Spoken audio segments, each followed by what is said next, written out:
And you know the flow's so unmatched.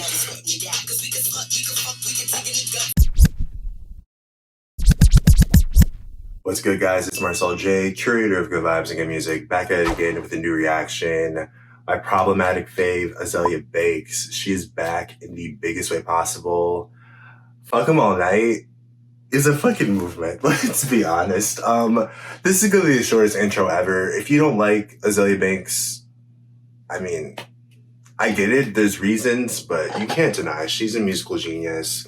Fantasy 2's coming soon. And right now, we're going to talk about Fuck 'em all night. So without further ado, let's get into it.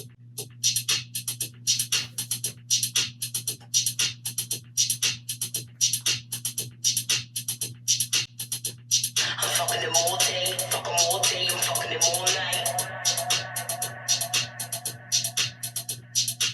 Yeah, I've been fucking him all night. I've been taking raw dicks since 11, it's 4, 5 in the morning. In the tune, he's a freaking me out. Got me locked jaw deep in my... That's a fucking visual. Can we rewind?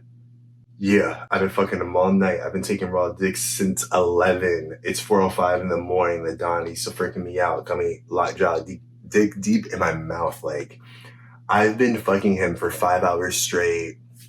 No holds, no barred. Raw. My jaw is gonna be fucking out of commission by 9 a.m. But this is, oh my God, this is like sweaty New York.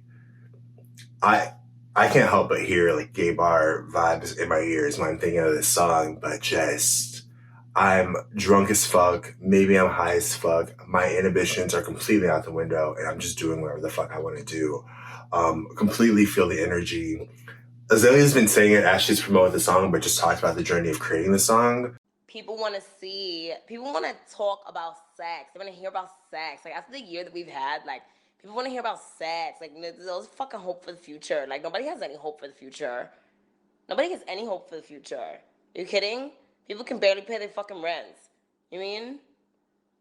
Like, no, like, bitches don't hope for a husband anymore. Bitches don't hope for a fucking wedding ring anymore. Bitches hope for some fucking hard dick and some bubblegum, bitch. That's the fuck they hope for. And a new pair of titties and an 8-ball. That's what the fuck bitches hope for. Like, let's talk about the real shit. You know what I'm saying? Like, Azealia Banks' pussy lips are gonna be way more interesting than, like, a fucking photo of Kim Kardashian's kids having a fucking ice cream party. We don't care. We don't care about the family values. We do not give a fuck. All we care about is fuck them all day and fucking them all night. Am I right? Or am I fucking... People don't want to hear about sad shit. They don't want to hear about what's going on in the world. They just want to fuck, drink, and have a good time. And that's what Azealia is giving you. The soundtrack to fuck, drink, and have a good time. And I completely respect it.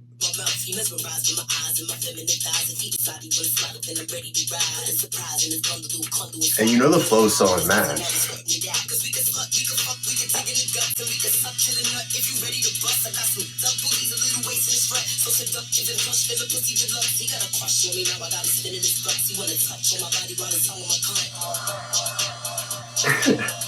It's that ad-lib of the my cum. We can do whatever you like. This song is so undeniable, and it's Azealia at her best form of her just rapping her ass off on a dope, good ass production. Shout out to Glacier Lustwork. If you're underground, I know a lot of people are big fans of him. I have no idea who he is, so I'm gonna do my Googles and get my research on and understand why he's so amazing. But he killed this beat. Like, love him for that. Yeah, but I don't know. Like, over the COVID. Well, I've always been a fan of Azealia, but just over this whole COVID era and the pandemic, her chronicling her life on Instagram on her stories, I got a new appreciation for her and her honesty, because there aren't a lot of artists who are willing to be their most real self because they're in fear of losing their money and their reputation and all that shit. Like, Azealia's realized that she doesn't have to play the industry game to win. She just has to be focused, do her thing, and not stop herself. Like, she's the only person stopping herself from her success. Like, she's known that. We know that. It's whatever. But name the song after Kanye West. Wanting to fuck a man that's powerful, that's black. The song's obviously not directed solely for Kanye West. Maybe a Kanye West type.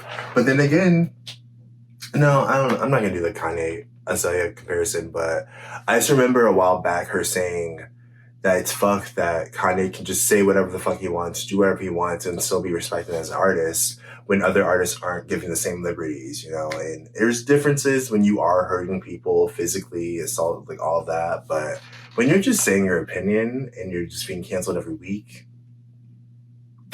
come on. Like, I would love a discussion. I love debating, but in the day, we are all different people. We have different perspectives in the way we've grown up and what we've experienced in this world, especially living in America. It's going to affect how we feel about certain things. So Azealia is just saying how she feels based on what she's experienced. You know, you can't take her experiences away from her.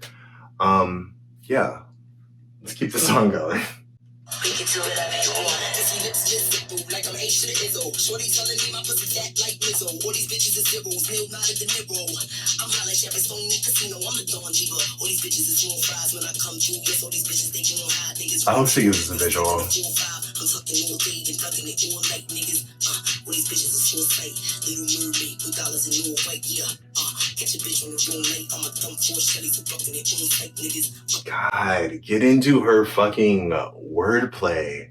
And it's something that I think isn't still to this day, even if you're a fan of Azealia, like, we don't fully appreciate what she says in her lyrics because we don't have enough time to digest her lyrics. Like, her last album, or her debut album, it dropped, 2016? Broke with Expensive. It dropped in fucking 2011. And I guarantee you that it still sounds as fresh as it did back then. Like, it's an album that I always go back to, and I'm just like, wow, she really did that. She had a range of genres. She had different stories she was telling. She wasn't just rapping about the same shit. And her flow was always top notch. Like, it wasn't on some like Billboard, I'm trying to get a hit right now type shit. Like, that album is a piece of art that stands the test of time. Tone switch up.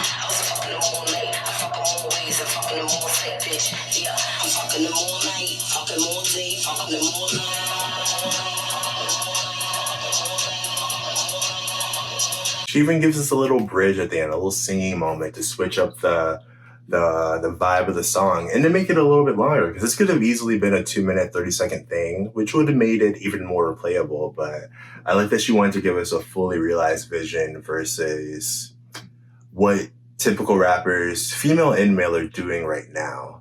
Like, I'm almost at the point where I'm kind of bored with everyone sounding exactly the same and making the same production choices and the same music content or themes, you know? Like, everyone's talking about the exact same shit and not being unique. And we're now going to be in, I think, a new surge of, and I think we're going to reach a point where there are going to be new artists, or artists like Azealia.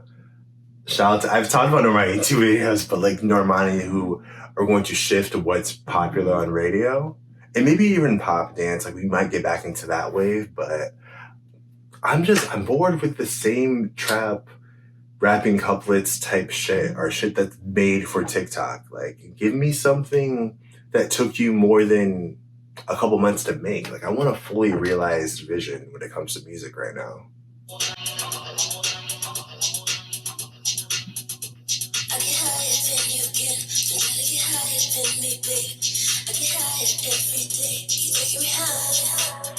Oh my gosh, something like I'm in the 90s, just vibing to dance music in the club.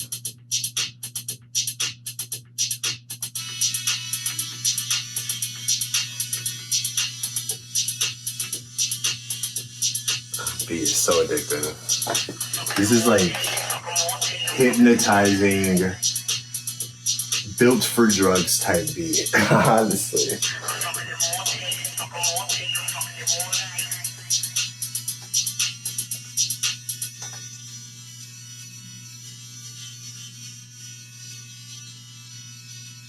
Alright, fuck him all night. That was my reaction. I fuck with the song. It's been on heavy rotation for me. Very ready for Fantasy 2 whenever it drops. And I'm very ready for Azealia to kind of step back into the spotlight on a mainstream scale because I think it's happening. It's going to happen on a bigger scale when she drops more music and she has more to say. Because she always has a lot of shit to say, and it's always either entertaining or it'll always make you test what you think, you know? Because don't get me wrong, she said a lot of offensive shit, a lot of crazy shit.